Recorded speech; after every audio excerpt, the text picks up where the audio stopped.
దేవుని సన్నిధిలో భయభక్తులు కలిగి ఉండండి. దేవుని మందిరానికి వచ్చినప్పుడు ఇక్కడ మనం సరి చేసుకోవటానికి వస్తాం. ఆశీర్వాదాలు ఇవన్నీ మీరు అస్సలు దృష్టిలో పెట్టుకోవద్దు.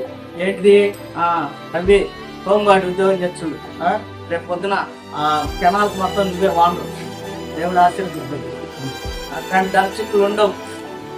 బాలయ్య గారు షాపింగ్ మాల్ చేస్తుడు, షాపింగ్ మాల్ కొంటారు అండి. దేవుడు ఏముండదు, అన్ని మోసాలే, అన్ని మోసాలు, అబద్ధాలవి. మీరు ఎక్కడైనా చూడండి, నన్ను వెంబడించేవాడు తన సిలువను ఎత్తుకొని నన్ను వెంబడించాలి. పౌలు అంటాడు తిమోతి, నేను శ్రమను పొందుతున్నాను నా శరీరమందు, యేసు క్రీస్తు మిగిల్చి వెళ్ళిన శ్రమల్ని నేను భర్తీ చేస్తున్నాను అంటాడు. స్పష్టంగా చెప్తున్నాడు, యేసు ప్రభు సిలువలో శ్రమల్లో మిగిల్చిన కొన్ని శ్రమలు నేను అనుభవిస్తున్నాను నా శరీరమందు. అది క్రైస్తవ జీవితం అంటే. ఆశీర్వాదాలు ఉండవు. వాడు ఎవడన్నా కావచ్చు, వాడు దొంగ దొంగ దొంగ దొంగ. మీరు బైబిల్ చదవండి, బైబిల్ ప్రకారం పోండి.